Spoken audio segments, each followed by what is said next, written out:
go. All right, yo, what's up, everybody? How you doing? Yo. You tell my go. All right, my name is B. David Stevens, and this is YoungPete. and we are the Tatted guys. Make sure that you are following us on our social media page, and also you can follow us on our individual pages. But we really want you to follow us on the Tatted guys because that's where we're going to be funneling all of our information. Y'all hear that? What y'all doing, man? How y'all doing? What y'all believe? Okay, what we're gonna talk about now? All right, so what we want to talk about today What y'all is believe? knowing what you believe. Man. Knowing what you believe. Man. Pete, why is it important to know what you believe? What's your opinion? Because if you don't stand for something, you fall for everything. All right. Sounds good, doesn't it? Amen. Amen. We believe in the gym. Yeah, We believe in staying healthy. we believe in working out.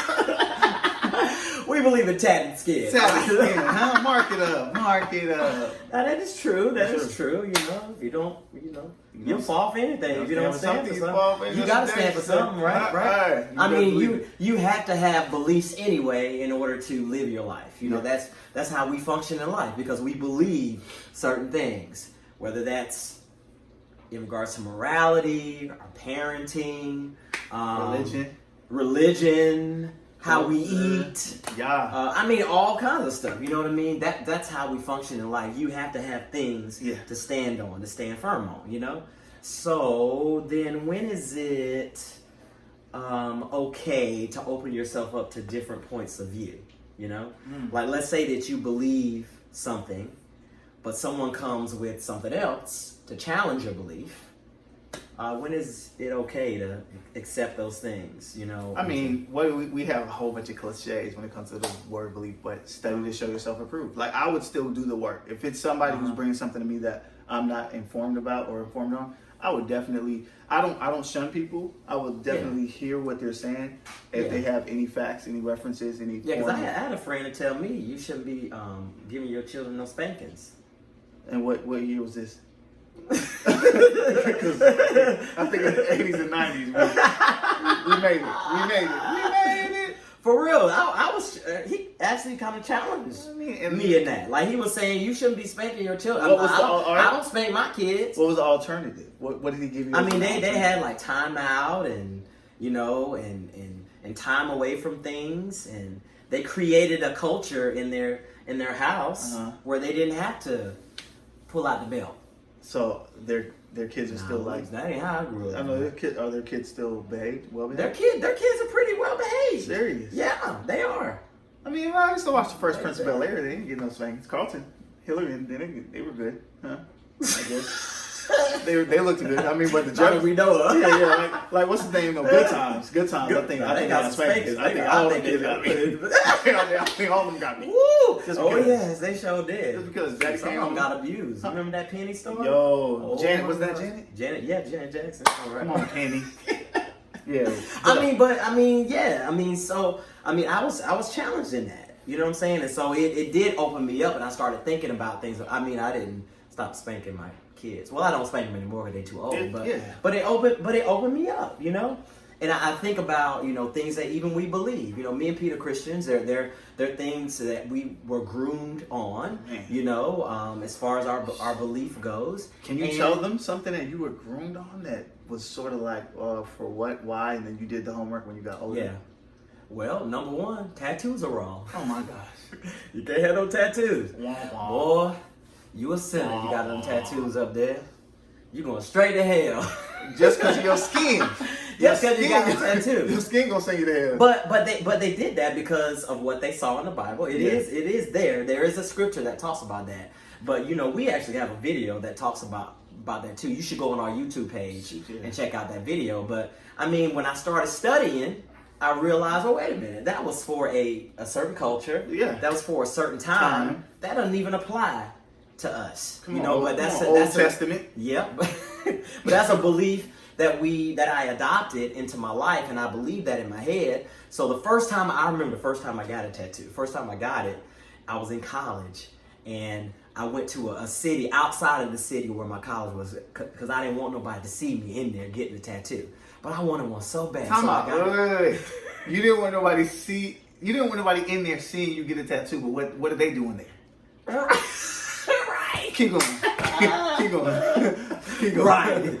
What you doing? What you doing there? But anyway, I tried it, but I had it as far up on my arm as I could. You know, in fact, okay, so you see that lion that's right there? Actually, this is a cover up. So there was a tattoo under there was a cross, and it had like, you know, some letters and stuff under. And see, even then, you know, I was getting a religious cross up there. Just to justify. I said, I got the cross on me though. I got Jesus walking with me. You know what I'm saying? That's why I got that tattoo. You know baby. a tattoo I have not seen, and you got to continue with your story. I've never seen nobody with a baby Jesus tattoo. Oh, like a little baby. The manger, the whole manger. Yeah, I've never seen a manger baby. I've seen people with like scenes, like with Mary and Joseph and the baby. I've seen people do that. Okay, well, okay. Yeah. You know, keep going with Why your you story. bring that up? Because I just thought about the cross. All All of us get the Sweet cross. baby Jesus. Sweet baby Jesus. 3 pounds, 6 ounce baby Jesus. The premium baby I pray in the name of sweet baby Jesus. No, but I'm saying that because you were talking about your cross, and I'm like, that was just random. But I'm like, we all justify. Go ahead. But I did that because I was scared of what people thought, you know. And in the back of my mind, I kind of knew that it wasn't wrong, you know what I'm saying. But as I studied, I figured it out. You know what I'm saying? What did you figure out? Let the people know. Okay, Bless them. I figured out that we're taught things sometimes, and we adopt these things in our lives and live by them, and they're not necessarily true. They're not for us to live out. You know what I'm saying? So when different people come to you with different ideas and points of view, just open yourself. It doesn't mean you have to accept everything that you hear, but open yourself up to listen, just to see, wait a minute, you know, there may be something there that I'm missing even in my own life.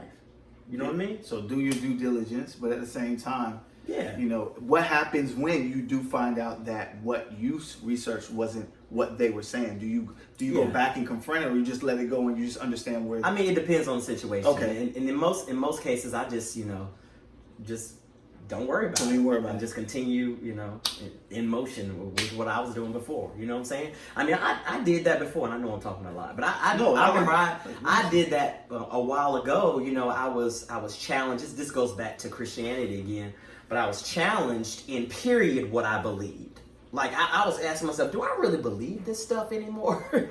Do I really believe this? Do I really believe that, you know, in the Bible and, you know, Jesus and all, do I really believe? So what I did is I actually went back to school and I started studying again and different things like that, which really kind of firmed up my beliefs that I have right now. But I was challenging myself. I didn't want to remain in that state. You know what I'm saying? Like, because some of us, this is what we do. Like, we just assume belief, right? And say, oh, that's true or whatever. But then when we're confronted with it, we don't even know how to stand on our own beliefs or how to articulate it. And so I had to figure out, okay, I gotta know what I believe. If I'm gonna believe this, if I'm gonna walk in it, I need to know what I believe. And that's, you know what I'm saying? That's what I love that you said earlier, a little bit earlier. You said challenge yourself. And I find that even in the realm of, let's say, health, right? I've had some. Externally, we look at. Internally, at one point, I was dying. It wasn't even good. Like kidney levels, creatinine levels, it wasn't looking good. What? Because I was eating bad. You know, I was just sort of throwing pork rinds. Well, a lot of people eat bad. No, but I would think I was pretty. Okay, let me tell you how bad it was. I went to Publix one day and they had the little Debbie stand, the little Debbie kiosk stand, or a little thing. Bro, I looked at every little Debbie item and I'm like, which one have I not had? On both sides, and I had Which all. One? Was it a cupcake? I had all of them. Had all of them? I've never not had a What's little your Debbie. favorite one? Real talk, oatmeal cream pie. Oatmeal cream and then pie. the nutty butters, The nutty butters. with the see, thing's good, and the boy. zebra cakes. See, listen. Now they last a long time though. Look, No, but I'm serious. So I was in a place where my belief system with food, growing up in the culture of like Jamaican tradition, food wise, you have protein and carbs, and your vegetables are a side. It's literally like the smallest part.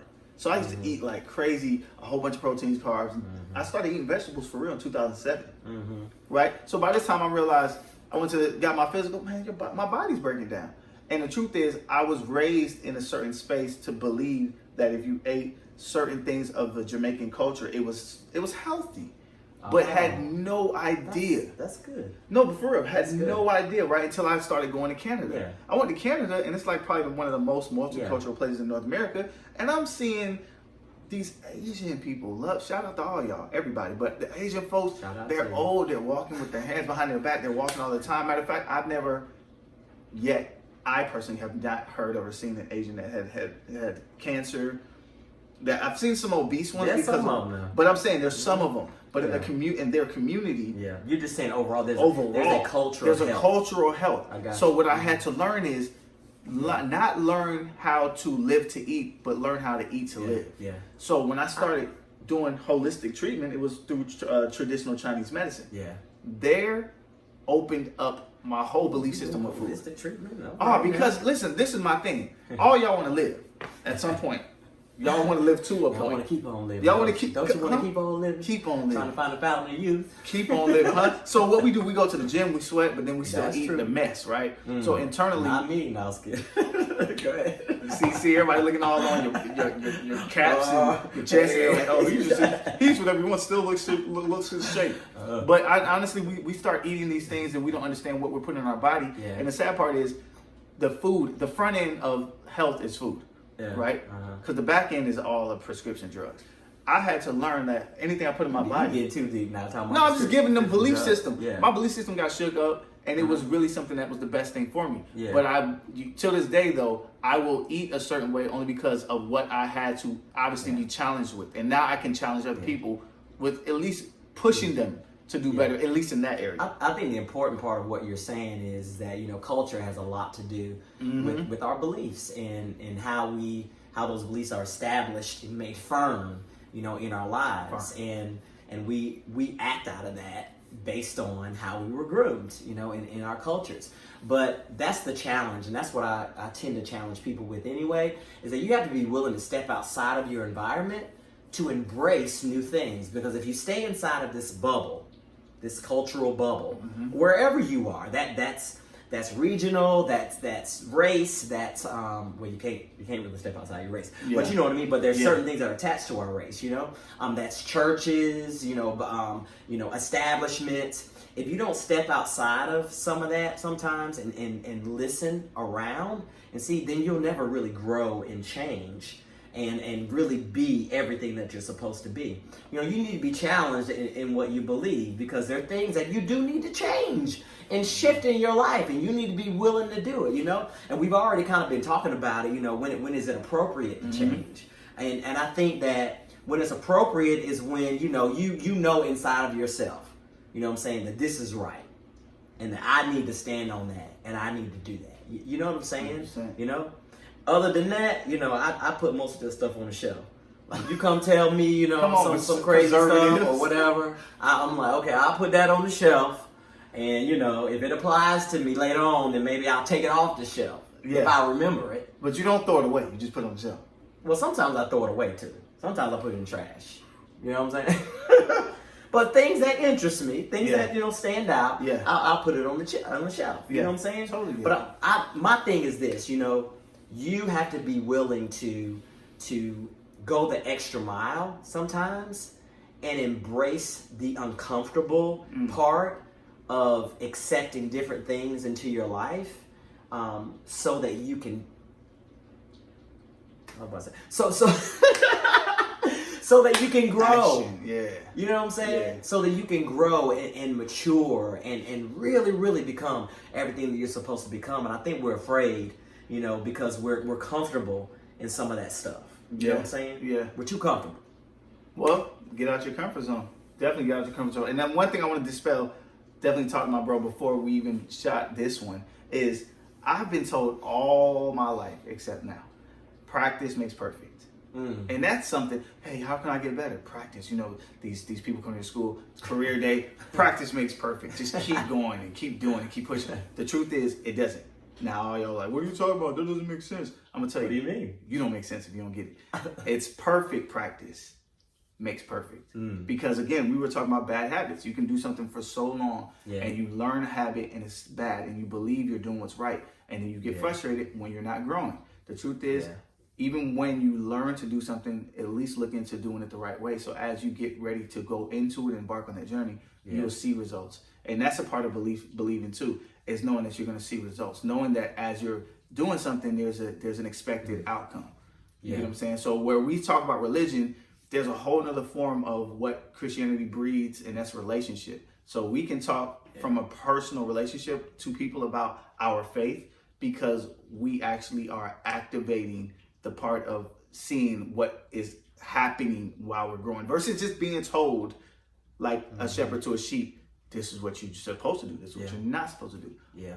I don't even like to use the word perfect, honestly. You know what I'm saying? Yeah. Because, and I know exactly what you're saying. Yeah. Because we know that only God is perfect, right? Executing. So I almost like to see it like this, like right practice makes better. Do you know what? You know what I'm saying? Because upgrade them.